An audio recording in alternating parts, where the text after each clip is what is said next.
हमारे सभी के हाथों में फ़ोन होते हैं और अब शायद ही कोई ऐसा स्मार्टफोन हो जिसमें व्हाट्सएप ना हो। व्हाट्सएप को लेकर ही अगली बड़ी खबर है। व्हाट्सएप भारत में सर्विस बंद कर सकता है, ये जानकारी मिल रही है। यहाँ पर इंस्टेंट मैसेजिंग प्लेटफॉर्म ने दिल्ली हाईकोर्ट में कहा है कि अगर उसे मैसेजेस इंक्रिप्शन तोड़ने के लिए मजबूर किया जाएगा तो वो भारत से चला जाएगा। मेटा के दो बड़े प्लेटफॉर्म हैं, व्हाट्सएप और फेसबुक। इनके नए संशोधित आईटी जो नियम है उनके खिलाफ सुप्रीम कोर्ट में याचिका दायर की गई थी, जिसे सुप्रीम कोर्ट ने पिछले महीने दिल्ली हाई कोर्ट में ट्रांसफर कर दिया था। कंपनी ने कोर्ट से कहा कि नए नियमों से यूजर की प्रिवेसी को खतरा है, इसमें खतरे में प्रिवेसी आ सकती है। मामले की सुनवाई दिल्ली हाई कोर्ट के एक्टिंग चीफ जस्टिस मनमोहन और जस्टिस मनमीत प्रीतम सिंह अरोड़ा की बेंच कर रही है। अब ऐसे में मेटा की तरफ से ये कह दिया गया है, व्हाट्सएप की तरफ से साफ कर दिया गया है कि अगर उन्हें प्रेशराइज किया गया तो फिर वो भारत से चले जाएंगे। अब इसमें नियम क्या कहता है ये आपके लिए जानना जरूरी है। मैसेजिंग एप्स को यूजर्स की जो चैट्स है वो ट्रेस करने का प्रावधान है। मैसेज से पहले सेंडर की पहचान करने का प्रावधान है। इसमें व्हाट्सएप का तर्क ये है कि आईटी नियम 2021 एन्क्रिप्शन के साथ यूजर्स की गोपनीयता को ये नियम जो है वो कमजोर कर रहा है। यानी कि नए नियम के मुताबिक व्हाट्सएप ये कह रहा है कि हम ऐसा नहीं कर सकते, किसी शख्स की प्राइवेसी में दखल नहीं दे सकते और इसीलिए अगर हमें प्रेशराइज किया गया तो फिर हम यहाँ से एग्जिट हो जाएंगे, यानी कि भारत से चले जाएंगे। साइबर एक्सपर्ट खुशबू जैन इस पर ज़रा अपडेट हमारे दर्शकों तक पहुंचाएंगी और मुझे लगता है बहुत अच्छे तरीके से समझाएंगी भी। खुशबू, इंडिया न्यूज़ पर आपका बहुत स्वागत है। शायद ही कोई ऐसा स्मार्टफोन आज की डेट में हो जिस फोन में व्हाट्सएप ना हो। बहुत इजी ये माध्यम है लोगों से बातचीत करने का, वीडियो कॉल करने का, एक दूसरे के फोटोज या वीडियोस एक्सचेंज करने का। दूरी हो भी तो भी दूरी नहीं लगती। व्हाट्सएप ने इन सभी सुविधाओं को हम तक आप तक पहुंचाया है, लेकिन नया नियम क्या कहता है? व्हाट्सएप किस बात का विरोध कर रहा है? अगर आप देखेंगे तो नया नियम ये कहता है कि अगर कोई क्राइम होता है और अगर उस क्राइम का प्लेटफॉर्म या माध्यम व्हाट्सएप से होता है तो उन सिनेरियो में व्हाट्सएप वो जो कंटेंट जिसने वो भेजा है, जिससे वो क्राइम हुआ है, उसकी डिटेल शेयर करे। लाइक अगर मैं आपको एक एग्जांपल दूं कि कोई लॉ एंड ऑर्डर सिचुएशन हो गई है जहां पे किसी ने मैसेज भेजा है कि यहाँ पे ट्रेन का एक्सीडेंट हो गया है, उस कारण से कहीं भड़कम मच गया और वहां पे लोग भाग रहे हैं, जबकि रियलिटी में ऐसा कुछ हुआ ही नहीं था। तो ये जानना बहुत जरूरी है कि पहला जो वो मैसेज है वो किसने भेजा, बिकॉज उसके मन में कुछ मैलिस होगा जिससे लॉ एंड ऑर्डर हुआ है। दूसरा, अगर कोई एग्जांपल देखे तो वो ये हुआ कि कोई रिलीजियस राइट्स हो गए, तो रियलिटी में किसी ने किसी एक कम्युनिटी के बारे में कुछ स्प्रेड करना शुरू करा कि यहाँ पर ऐसा ऐसा हो गया है, जिसको पढ़कर किसी एरिया में किसी और के मन में वो उत्तेजना हुई और वहां पे राइट्स होना शुरू हो गए कि हमारे किसी कम्युनिटी सेक्ट के साथ में कहीं और ऐसा हो रहा है तो हम उसका जवाब यहाँ पे देंगे। ये चीजें भी हमने देखी है, बहुत हुई है। तो उसमें भी जानना बहुत जरूरी है कि ये जो इंडिया में पहली बार जिसने ये मैसेज भेजा होगा, जो इसका ओरिजिनेटर होगा, उसका ये प्लान होगा। बिकॉज बाकी लोग जो फॉरवर्ड कर रहे हैं, आप मैं, हम तो गुड फेथ में फॉरवर्ड करेंगे कि ताकि पता चल जाए कि यहाँ पर कोई एक्सीडेंट हुआ है तो कोई ध्यान ले ले, या यहाँ पर ये चीज हो रही है तो उसको ध्यान दे दें। पर जिसने पहले ये सोचा होगा उसके मन में कुछ तो क्रिमिनल इंटेंट होगा कि उसने ये सिचुएशन की है।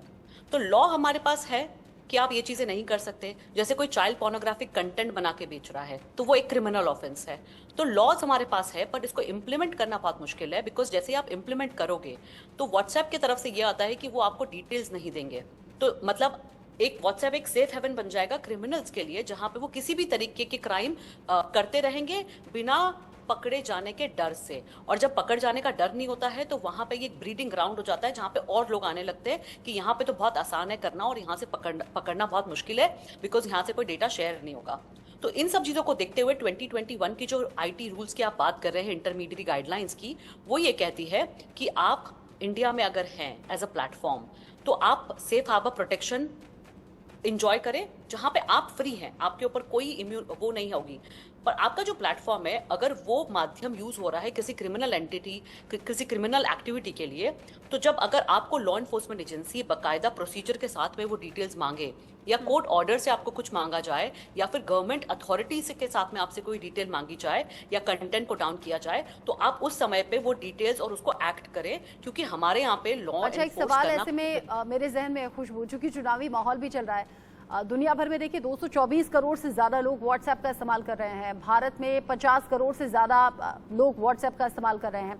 आपने कहा किसी क्राइम के सीन में ऐसा हो सकता है कि अगर कोई क्राइम हुआ है, उससे जुड़ा अगर कोई शख्स है तो उसके बारे में डिटेल चाहिए। ये क्राइम क्या साबित हो जाएगा उसके बाद रूल कहता है, या फिर अगर शक है, किसी पर डाउट है कि हाँ ये क्रिमिनल हो सकता है तो इसके बारे में डिटेल चाहिए, तो वो डिटेल दी जा सकती है। एक सवाल तो मेरा ये हुआ। दूसरा सवाल मेरा ये हुआ, चूंकि अभी चुनावी माहौल भी चल रहा है और जो ऑपोजिशन पार्टीज हैं वो ऐसे आरोप लगाती रही हैं केंद्र की तरफ कि जानबूझकर सरकारी एजेंसियों का इस्तेमाल होता है, हमारे फोन टैप हो रहे हैं, हमें ट्रेस करने की कोशिश हो रही है, जो कि इलीगल है। क्या ऐसे केसेस में भी अगर कोई डाउट है तो डाउट के आधार पर भी किसी के बारे में जानकारी या उनका कम्युनिकेशन क्या है या उनके मैसेजेस क्या है, ये जाना जा सकता है क्या? अगर आप 21 के रूल्स देखें तो रूल्स ये नहीं कहते हैं, रूल्स ये कहते हैं कि अगर कोई एक्टिविटी है जिसमें क्राइम हुआ है तो उसका स्पेसिफिक चैट लेने की बात है। यहाँ पे कोई सर्विलांस नहीं हो रहा है। अगर सर्विलांस की बात कर रहे हैं, या आपका और मेरी चैट पढ़ने का उनके पास ऑप्शन आ जाएगा। जो मैंने पहला एग्जाम्पल दिया वो तो ये होता है कि मैसेज तो ऑलरेडी बाहर है, मैसेज बाहर आने के बाद में हम बोल रहे हैं कि आप बताएं कि ये मैसेज पहली बार किसने भेजा। तो यहाँ पे कोई प्लग इन या कोई सर्विलांस नहीं मिल रहा है कि सरकार या एजेंसी के पास में प्लग इन आ जाएगा जहां पे वो आपकी सारी चैट पढ़ सके।